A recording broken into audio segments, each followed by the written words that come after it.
After I gave birth to my child alone, my mother wrote, I need $2,600 for new iPhones for your sister's kids. Christmas is important for them. I froze and then just blocked her and withdrew all my money from our joint account.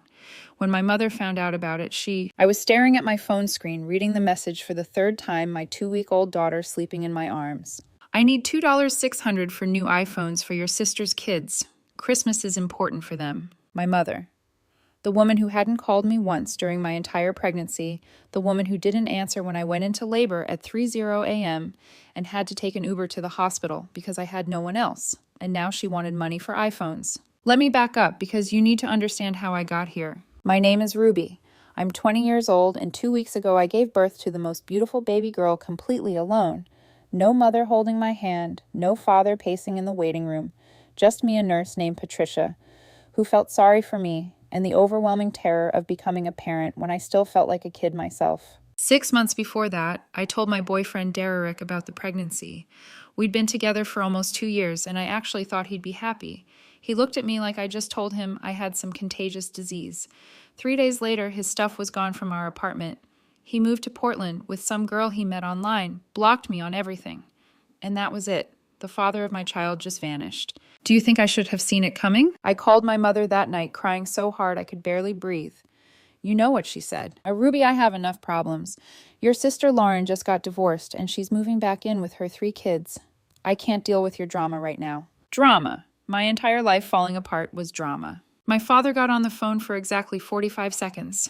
You made your choices, Ruby. You're an adult now. Figure it out. I could hear the football game in the background. I had my cousin Jesse, though. He was the only one who checked on me, who brought me groceries when I couldn't afford them. You've got this, Ruby, he'd say. That baby is lucky to have you. Sometimes I believed him. The pregnancy was hell. I worked at a call center until I was 8 months along, lived off ramen and whatever food samples I could get at Costco. I'd lie awake at night, my hand on my growing belly, and think things that scared me. Dark thoughts about how maybe everyone would be better off if but I won't get into that. Nothing good came from thinking that way. My parents helped Lauren with everything. Co-signed her mortgage, watched her kids every weekend, threw her huge baby showers for every child. For my baby, nothing. Not even a text asking if I was okay. The thing is, I had stupidly kept a joint bank account with my mother from when I was 16. I'd been slowly saving money in there. $3,847. Every spare dollar, every birthday check from my grandmother before she passed. It was my safety net for hospital bills and baby supplies. Then labor started on a Tuesday night. I called my mother 17 times. She didn't pick up once. I called my father voicemail. I called Lauren. She texted back, can't talk. Kids have school tomorrow. Jesse was in Denver for work. I was alone. The Uber driver ran 2 red lights getting me to the hospital. 16 hours of labor, with nurses rotating in and out, asking where my family was looking at me with pity. Patricia, one of the nurses, stayed past her shift. She held my hand, and when my daughter was born, 6 pounds 11 ounces of perfect, Patricia cried with me. I named her Lily after my grandmother, the only person in my family who ever truly loved me. I took Lily home to my studio apartment and tried to figure out how to keep a tiny human alive when I barely knew how to keep myself alive. The hospital bills were insane. I set up a payment plan that would take years to pay off. My mother finally called on day 13, not to ask how I was, not to ask about her granddaughter. She called to complain about Lauren's kids being loud and how expensive everything was. I listened numb while Lily slept on my chest. I thought maybe she'd ask about us. Maybe she'd remember I just had a baby. She didn't. And then came that text. 2 weeks after I gave birth. I need $2,600 for new iPhones for your sister's kids. Christmas is important for them. I sat there reading it over and over. Lauren's kids ages 7, 9, and 11 needed new iPhones. That was almost everything I had saved. That was Lily's future. That was our grocery money, diaper money, everything. Imagine what you would do in my position. My hands started shaking. I put Lily in her crib and called my mother back. Hi, sweetie, she answered like everything was normal.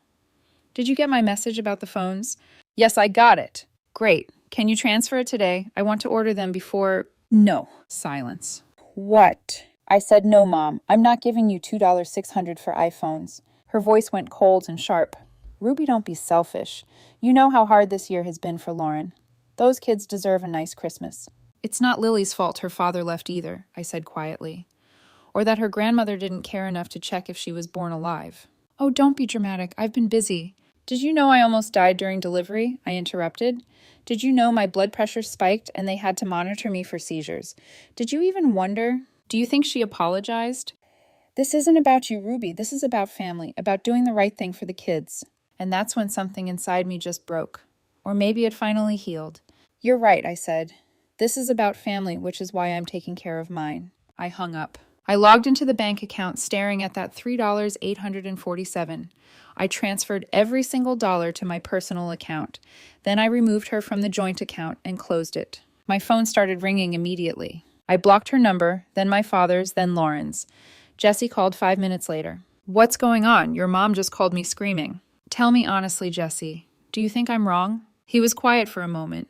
Tell me what happened. So I did. Everything. Jesus Christ, Ruby, he breathed. No, you're not wrong. Not even a little bit. She's going to make my life hell, I said. Then make yours heaven, he said. You don't owe them anything. That night, I sat with Lily feeding her, looking at her tiny, perfect face, and I thought about what kind of life I wanted for us. Not this tiny apartment where my family could drop by and demand things. Something better. Somewhere better. Because what happened next? Well, that changed everything. For 3 days, my phone exploded, not from the numbers I'd blocked, but from everyone else. My Aunt Christine called saying I was tearing the family apart. Random cousins I hadn't spoken to in years suddenly had opinions about my choices. Lauren's ex-husband's mother somehow got my number and told me I should be ashamed. It was insane. Where were all these people when I was pregnant and alone? Where were they when I gave birth by myself? Jesse was furious on my behalf. Don't answer anyone, he told me.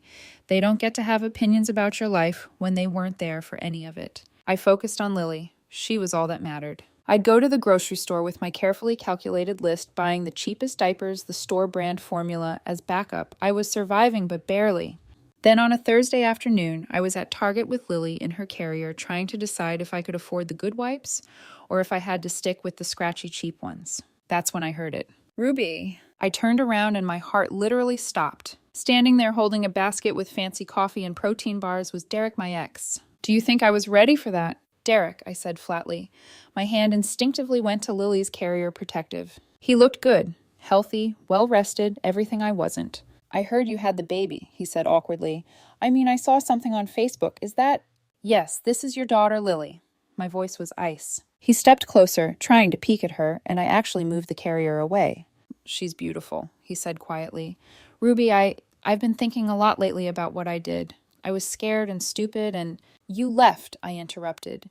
You left me pregnant and alone, and you moved to Portland with some girl, and you blocked me everywhere. You don't get to see her now and feel things. People were staring. I didn't care. I know, I messed up. I broke up with Kristen, actually moved back here last month.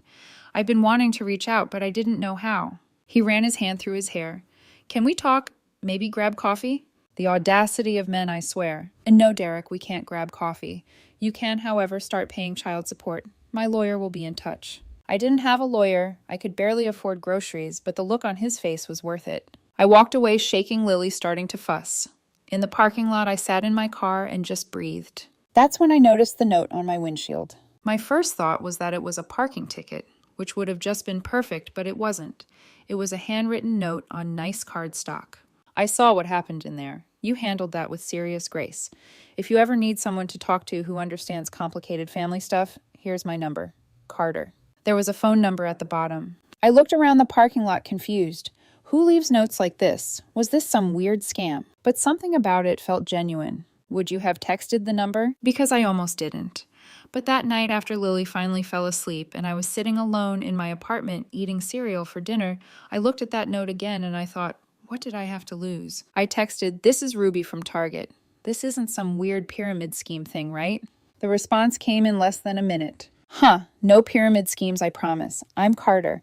I was in line behind you. I hope it's not creepy that I left a note. I've been in a similar situation with family stuff, and I recognize that look. We texted for 3 hours. He told me about his own family drama parents, who chose his brother over him, a nephew he wasn't allowed to see.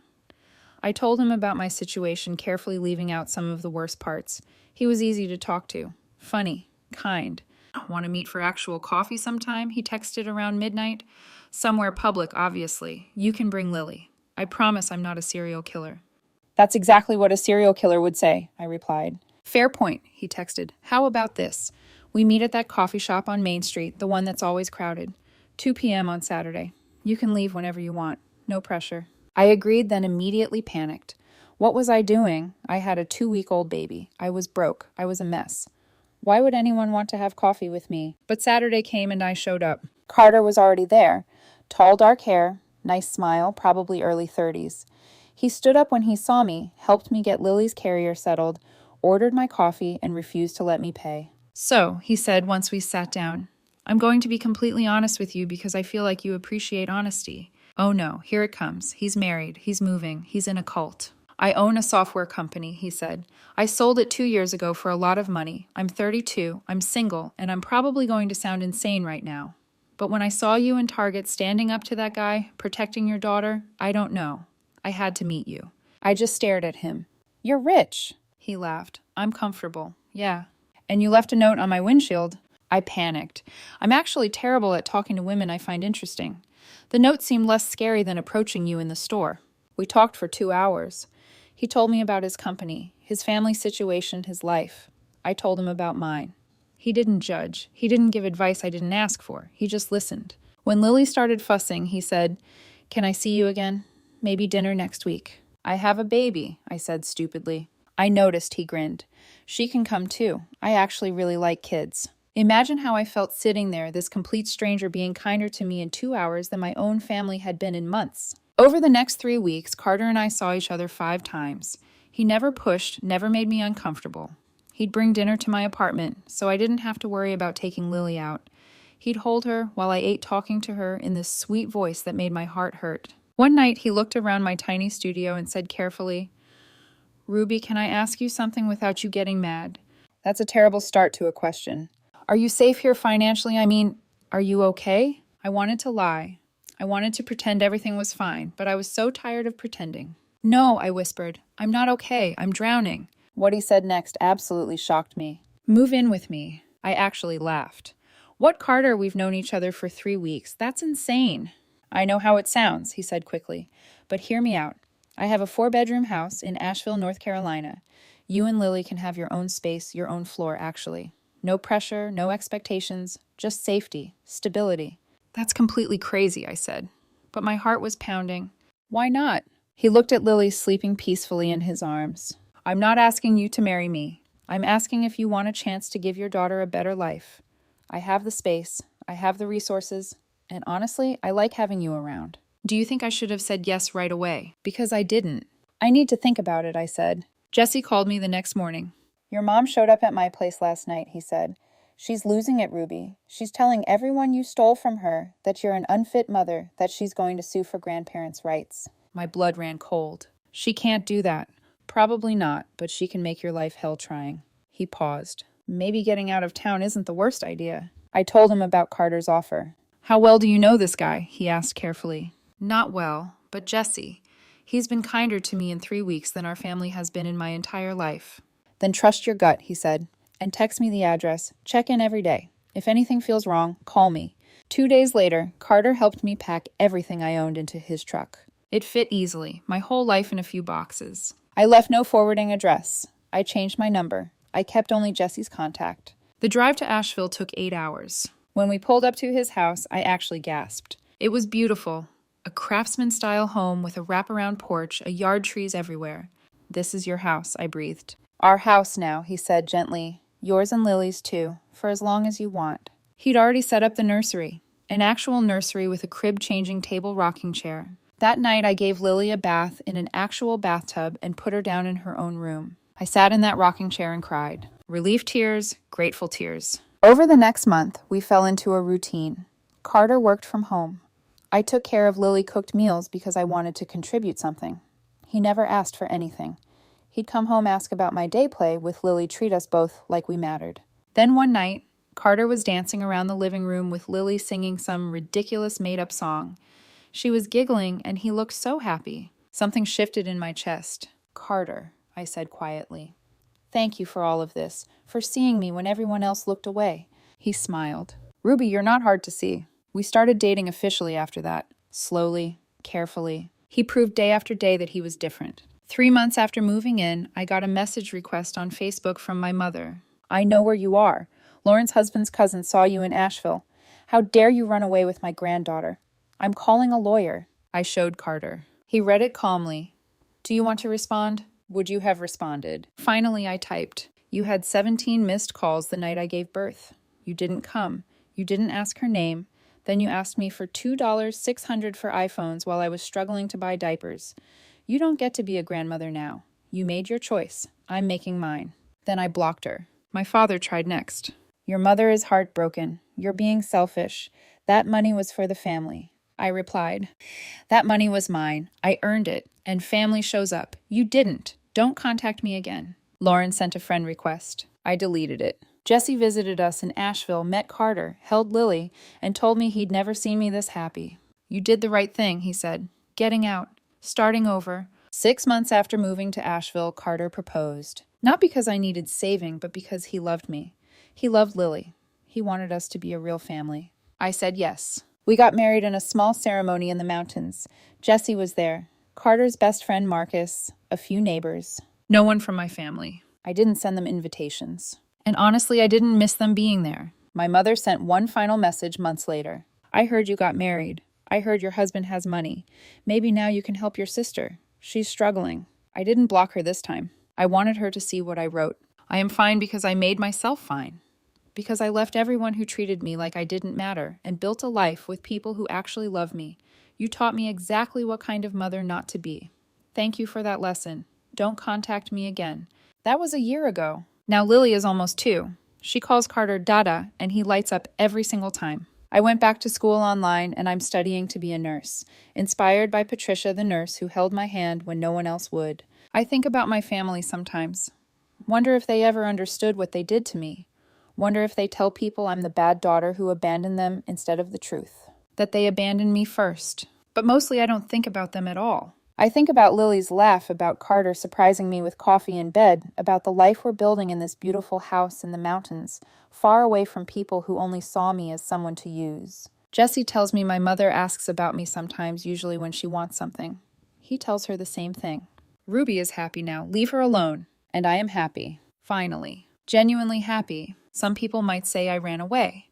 That I should have tried harder with my family, forgiven them, given them another chance. But you know what? I gave my family 20 years of chances.